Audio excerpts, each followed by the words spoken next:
Jika kami menyebutkan game dengan genre RTS, berapa dari kalian yang akan paham apa arti dari genre tersebut? Mungkin, beberapa dari kalian yang lahir di tahun 2008 ke atas akan lebih mengenal game-game besutan Supercell seperti Clash of Clans, Boom Beats, atau game-game seperti itu sebagai game RTS. Namun tidak, genre RTS bukanlah game seperti itu.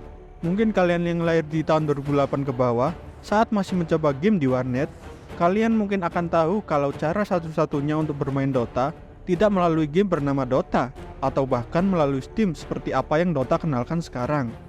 Cara satu-satunya untuk bermain Dota pada zaman itu, yang masih merupakan suatu mod dari suatu game, adalah dengan membuka Warcraft 3, game yang sangat legendaris pada zamannya. Mirisnya, orang-orang di Indonesia lebih mengenal Dota daripada Warcraft itu sendiri. Mereka lupa kalau jika tidak ada game ini, maka kepopuleran game-game yang mereka mainkan sekarang dan menjadi salah satu game terpopuler di Indonesia mungkin tidak pernah ada. Kali ini, kita tidak akan membicarakan tentang Dota itu sendiri, melainkan game yang ada di belakangnya, yaitu Warcraft. Warcraft adalah sebuah franchise yang dimiliki oleh Blizzard dan memiliki genre di seri-seri utamanya, yaitu RTS.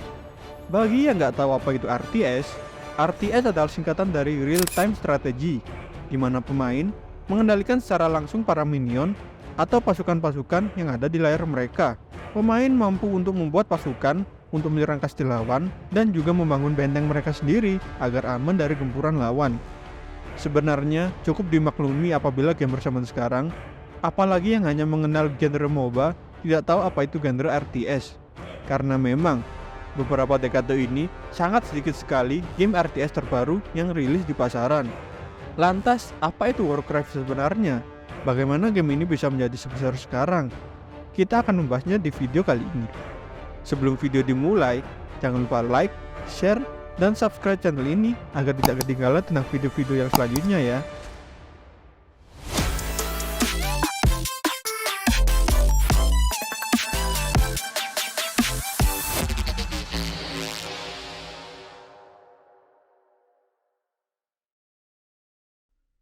Warcraft yang pertama dirilis dan dikembangkan oleh Blizzard pada tahun 1994 ini adalah Warcraft Orcs and Humans.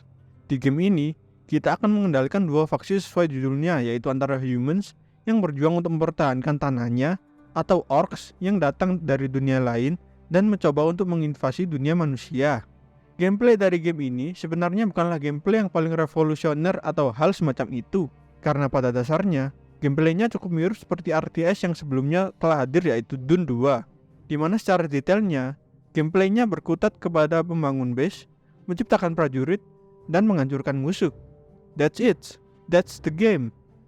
Tidak, tentu tidak hanya itu saja ya.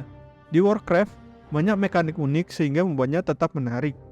Di game ini ada dua mode campaign yang bisa dimainkan, antara bermain sebagai faksi manusia, di mana pemain ditugaskan untuk menyelamatkan Anduin Lothar, salah satu prajurit dalam kerajaan Azeroth yang telah ditahan oleh pasukan orc, sampai dengan pertarungan sengit para prajurit di Blackrock Spire, di mana para pasukan manusia berhasil. Sementara untuk campaign faksi orc, pemain akan bermain sebagai Orgrim Doomhammer yang bertugas untuk melawan pasukan manusia. Di campaign faksi orc ini, pemain akan meluluh lantakkan Kastil Stormwind hingga akhirnya membunuh raja dari para pasukan manusia saat itu, yaitu King Llane. Masing-masing faksi, yaitu manusia dan orc, memiliki keunggulannya masing-masing. Seperti halnya orc yang memiliki ketahanan fisik yang kuat, lebih cocok untuk melakukan pertarungan secara terbuka. Sementara manusia lebih unggul dalam segi teknologi dan sihirnya. Hal ini tentu saja membutuhkan strategi yang berbeda agar bisa bermain kedua faksi ini dengan baik. Selain mode campaign, Warcraft juga memiliki mode multiplayernya yang tak kalah populer dibandingkan mode single playernya itu sendiri. Melalui mode skirmish, di mana para pemain akan berada di dalam sebuah map yang random generated dan memilih untuk bermain sebagai manusia atau orc. Karena masih dirilis pada tahun 1994, satu-satunya cara untuk mainkan game ini adalah dengan menggunakan modem internet ataupun local area network pada zaman itu. Mode multiplayer ini pula yang membuat game RTS semakin populer di kalangan gamer dan sekaligus nama Warcraft itu sendiri. Warcraft 2 Tides of Darkness. Kelanjutan dari kesuksesan seri pertama yang dihasilkan oleh Blizzard pada tahun 1995, Permainan ini mempertahankan fondasi gameplay yang telah ditemukan dalam pendahulunya, Warcraft Orcs and Humans, namun menghadirkan evolusi yang signifikan dalam hal cerita, mekanik, dan skala pertempuran. Seperti sebelumnya, pemain diundang untuk memimpin dua faksi yang saling bertentangan, manusia yang terus berjuang untuk menjaga kedaulatan tanah mereka, dan orc, ras yang telah mengalami transformasi dalam upaya mereka untuk mendominasi dunia manusia. Warcraft 2 membawa pemain lebih dalam ke dalam pertarungan epik ini melalui dua mode campaign. Di sisi manusia, para pemain harus berdiri bersama Lord Admiral Kultiras untuk menghadapi gelombang pasukan orc yang terus datang ke tanah mereka. Sementara itu di sisi orc, peran seorang pemimpin besar, Orgrim Doomhammer, membawa para pemain melintasi medan perang. Gameplay inti seperti membuat bangunan, menghasilkan pasukan, dan taktik militer tetap dipertahankan dalam Warcraft 2. Namun dengan tambahan elemen yang lebih dalam dan beragam, tampilan grafis yang lebih baik, dan peningkatan user interface memfasilitasi membuat pemain lebih mudah untuk memainkannya. Perbedaan signifikan antara kedua faksi kembali menjadi ciri khas permainan ini. Orc dengan kekuatan fisik yang kuat dan gaya pertempuran langsung tetap mewakili kekuatan brute dan ketahanan. Sementara manusia, dengan kemajuan teknologi dan sihir mereka, membawa permainan ke dimensi yang lebih kreatif dan rumit, memungkinkan pemain untuk mengatur perangkat jebakan dan bahkan memanipulasi cuaca untuk kekuatan mereka. Dengan masih mempertahankan multiplayer mode-nya, Warcraft 2 Tides of Darkness tetap menjadi pilihan favorit gamer RTS pada saat itu. Tidak hanya Tides of Darkness, Blizzard telah mengembangkan ekspansi baru dari game ini dengan judul Beyond the Dark Portal, di mana menambah campaign cerita baru dan juga map baru untuk bisa dimainkan. Lebih tepatnya, pasca pertempuran di dekat Dark Portal, di mana pasukan orc telah kalah, Khadgar memilih mundur ke dunia orc lagi dan mencoba untuk membangun pasukannya kembali. Total ada 10 hero baru dalam ekspansi ini dan juga map-map baru yang bisa dimainkan dalam mode multiplayer. Overall, game ini adalah salah satu tonggak kesuksesan dari franchise Warcraft itu sendiri. Akhirnya, kita berada pada game yang paling legend dalam industri game. Tidak lain dan tidak bukan adalah Warcraft 3. Game yang dirilis dengan jarak 3 tahun dari seri terdahulunya ini datang dan merevolusionerkan genre RTS itu sendiri. Bagaimana tidak, di game ini terkandung banyak sekali ras dan faksi baru yang bisa dimainkan dalam mode campaign-nya saja. Tidak hanya berkutat ke human dan orc saja seperti seri sebelumnya. Dimulai dari yang pertama tentu saja adalah faksi human, di mana pemain akan mengendalikan Arthas, salah satu karakter paling bersejarah di dalam game ini. Arthas yang merupakan pangeran dari kerajaan Lord Dairon harus menyelesaikan masalah antara manusia dan juga bangsa orc yang kembali menyerang kaumnya. Hingga akhirnya Arthas bertemu dengan pedang terkutuk Frostmourne yang merusak pikirannya, berhasil membunuh Mal'Ganis. Pikiran Arthas yang telah rusak mengakibatkan dirinya sendiri membela terhadap ayahnya dan mengambil tahtanya.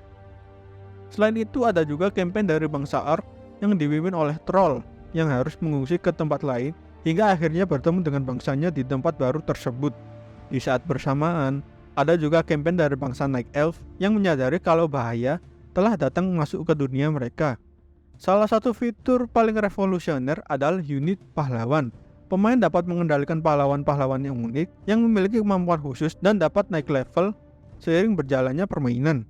Ini memberi dimensi baru pada taktik permainan dan memungkinkan pemain untuk mengatur strategi berdasarkan kemampuan dan peran pahlawan dalam pertempuran. Pahlawan-pahlawan dalam permainan ini memiliki sistem keterampilan yang kompleks. Mereka dapat mengembangkan keterampilan baru saat naik level, memungkinkan pemain untuk menyesuaikan pahlawan sesuai gaya bermain mereka.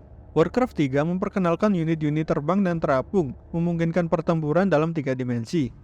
Ini membuka peluang taktis baru dan mempengaruhi bagaimana pemain merencanakan pertempuran. Unit-unit dalam Warcraft 3 terikat dengan sang hero. Apabila ada unit yang telah membunuh musuh, maka hero akan tetap mendapatkan XP-nya. Di tahun berikutnya, Blizzard merilis Warcraft Frozen Throne, di mana melanjutkan cerita Arthas sebagai pemimpin faksi Undead, Maya Shadowsong yang memburu Illidan, Kael'thas yang harus kabur setelah dipenjara oleh sekutunya sendiri, dan juga Rexxar yang membantu Thrall untuk membangun kerajaan barunya di Kalimdor. Overall, Warcraft 3 adalah game yang paling bersejarah sepanjang industri game berlangsung. Game ini mungkin menjadi salah satu masterpiece Blizzard yang tak boleh untuk dilupakan.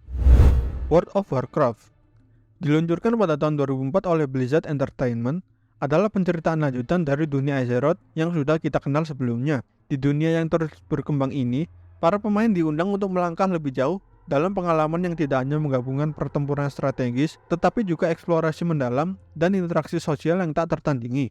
Sama seperti nenek moyangnya, Warcraft Orcs and Humans, World of Warcraft memungkinkan pemain untuk memilih dari berbagai ras yang mencakup manusia, orc, elf, dan banyak lagi. Namun WoW memanfaatkan kekuatan internet untuk menghubungkan para petualang di seluruh dunia.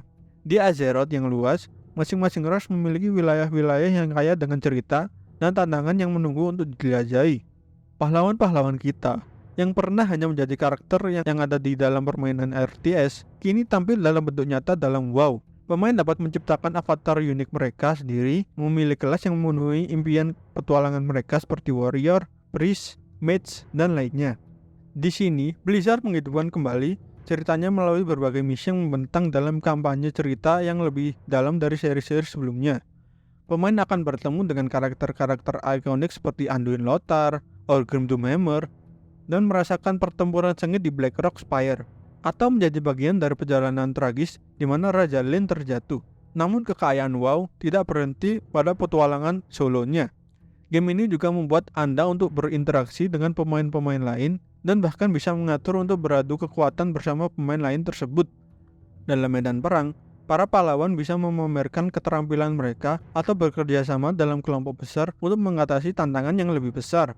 WoW juga menyediakan sistem ekonominya sendiri, di mana barang-barang yang diproduksi dan diperdagangkan oleh para pemain memberi kontribusi lingkungan game itu sendiri, dari penambang yang mengumpulkan bahan berharga hingga pengrajin yang membuat senjata mematikan. Aktivitas ekonomi ini memberi kehidupan lebih lanjut pada dunia yang dikenal sebagai Azeroth. Dari semenjak rilis sampai tahun 2022, sudah ada 9 expansion pack yang telah rilis dari game ini, dan tiap-tiap seri itu tentu saja menawarkan sesuatu yang baru bagi pemain untuk bisa dimainkan bersama.